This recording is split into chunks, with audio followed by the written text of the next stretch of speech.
आई आपस में हम भाई भाई। जब बारी आई बाबा साहब की तो बाबा साहब ने कहा था, हिंदुस्तान के लोग आए हैं, गणमान्य लोग बता रहे हैं हिंदुस्तान सोने का चिड़िया है, हिंदुस्तान सोने का चिड़िया है। ए साहब, उस सोने की चिड़िया की हालत में बताना चाहता हूँ। बाबा साहब ने कहा था राउंड टेबल कॉन्फ्रेंस में, गोल में सम्मेलन में कहा था लंदन में, कहा कह रहे मास्टर,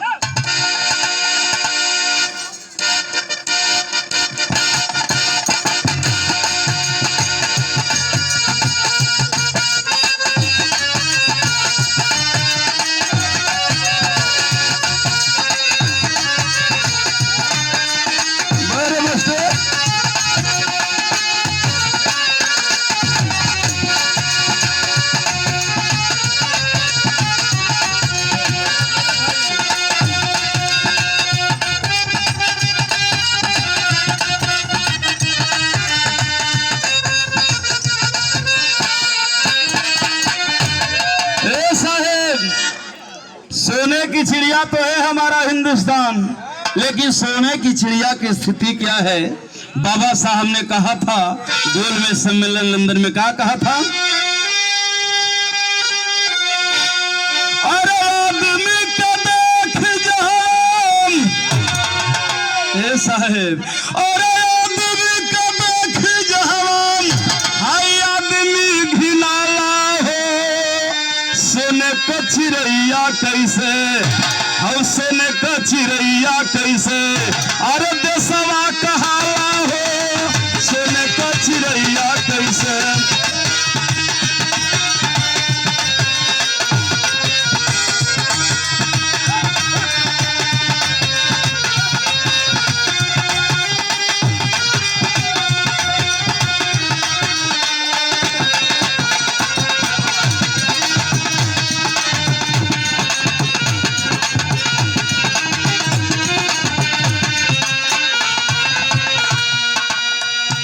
ये हिंदुस्तान की स्थिति है जहां दलित को बड़े घिनौने नजर से देखा जाता है।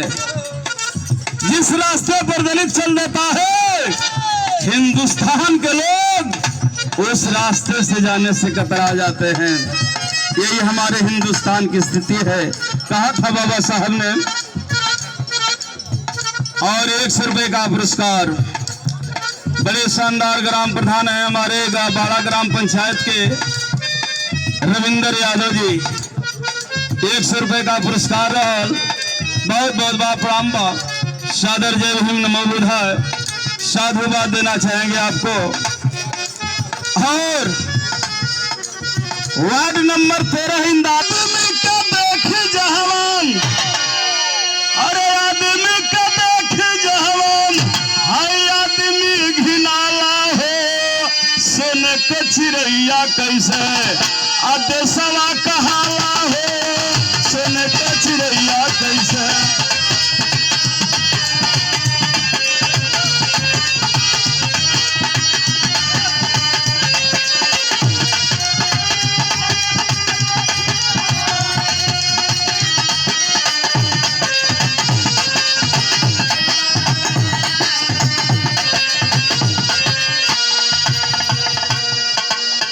भारती के बड़ा काजे ईश्वर कहाई,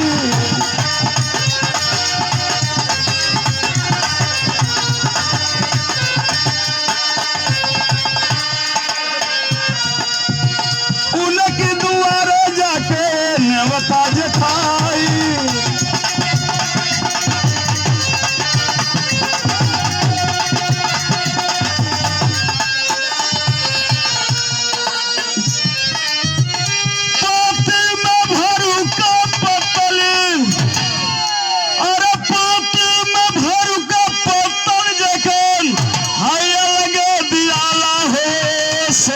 चिड़िया कैसे, देशवा कहाला हो।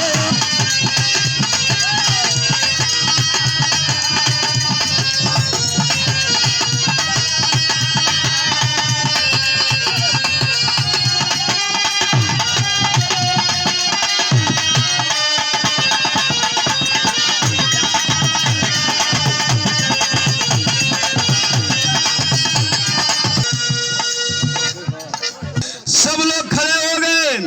बाबा साहब हाथ में लेके वो सामान खड़ा भइलन।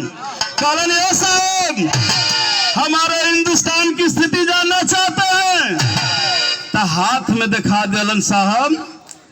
पूछा अंग्रेजों ने, क्या लिए हैं आप? बाबा साहब बतलाइए, सबको सामने दिखाइए। बाबा साहब अजुरिया में अनाज ले रहलन। कहला, ए साहब, हमारे हिंदुस्तान में दलितों की स्थिति यह है, वहां के पशु जो विष्ठा करता है उनके गोबर से निकाला हुआ यह अनाज है। ये अंजा होला का साहब वो गोल में सम्मेलन में बाबा साहब बतावत रहलन। का बतौले रहलन मास्टर?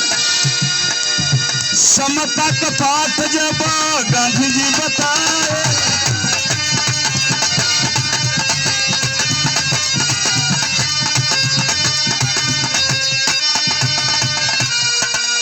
गोबर का अनाज बाबा साहब देखला।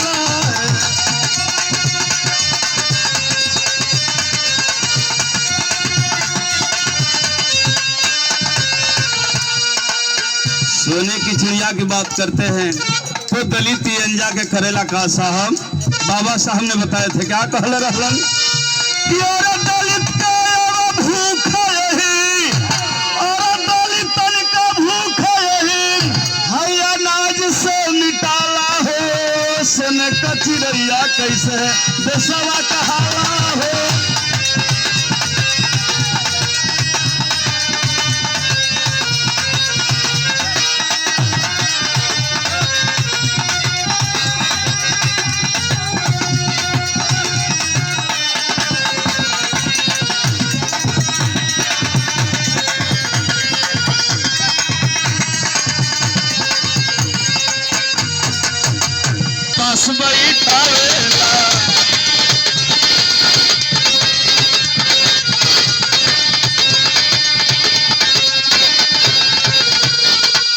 हिंदू समाज चारा पाई से उठावेला,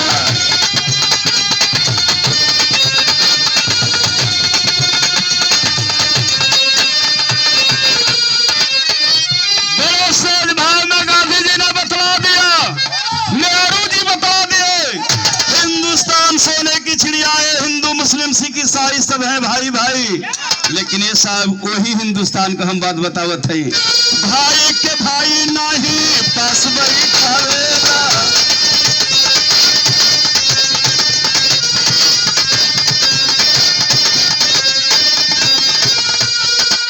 हिंदू समाज चारा पाई से उठावेला।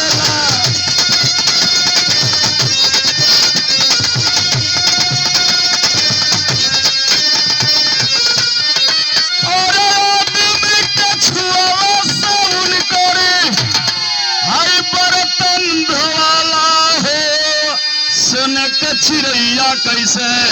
हे साहेब, यह स्थिति है आज भी देखने को मिला। जब पिछले वर्ष सत्ता में आई थी बीजेपी सरकार, तो कुर्सी पर बैठे थे माननीय अखिलेश यादव जी। जब विराजमान हुए जोगी बाबा, तो उनको लगा कि एक शूद्र जात का बैठा था इस कुर्सी पर, एक अछूत बैठा था, एक शूद्र बैठा था। तो बाबा जी ने गोमूत्र से उस कुर्सी को धुलवाया। हम अपने मन से नहीं कह रहे हैं, पूरा हिंदुस्तान देख रहा था, सीरियल पर दिखाया जा रहा था। जोगी बाबा ने उस कुर्सी को धुलवाया गौमूत्र से। इस आदमी से महान उनके निगाह में गौमूत्र था। उसे धुल देंगे तो कुर्सी साफ हो जाएगी, क्योंकि इस पर एक अछूत बैठा था, एक यहाँ शूद्र बैठा था। तो बाबा साहब ने कहा था इसी बात को, कहा था कि अरे आदमी का छुआ साउन करे, हम बर्तन छुआला हो। सोने का चिड़ैया कैसे देशवा कहाला हो।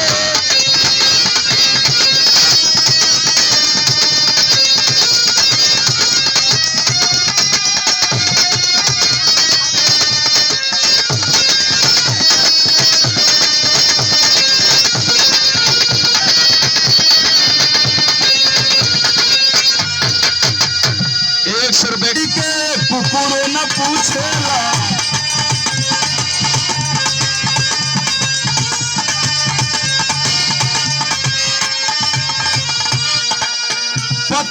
मूर्ति के कुकुर न पूछेला।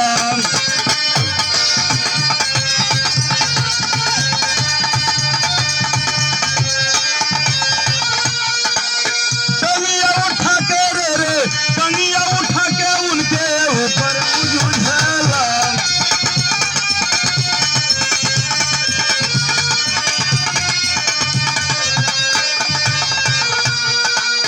स्थिति है कि वो कुत्ता ठीक है लेकिन आदमी ठीक नहीं है, इसलिए कि आदमी का छुआ से उन करे और आदमी का छुआ से उन करे हम मूर्ति धवाला हो। सोना का चिड़ैया कैसे देशवा कहाला हो।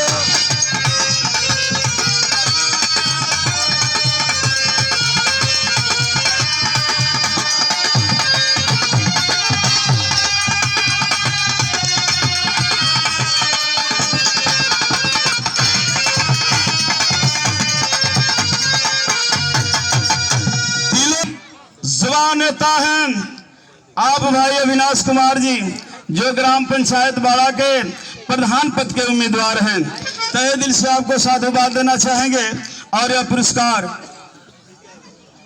शहरी में चले हिंदुआरी।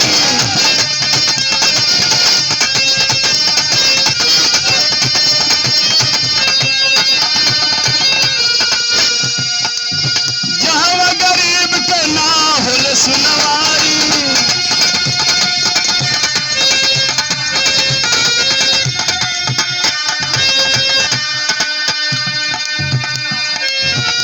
पुनः पुरस्कार देकर के आपने सम्मानित किया भाई कमलेश जी ने। बड़े सुंदर ढोलक वादक हैं, हम लोग के अजीज मित्र हैं। आपके कोमल कर से रहा सादर जय भीम नमो बुधाय। साधुवाद देना चाहेंगे आपको। निवेदन लास्ट लाइन में कह नाम बा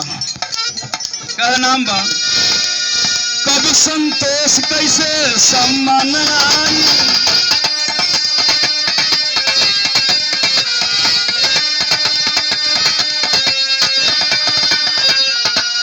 जहाँ गरीब के ना होले सुनवाई।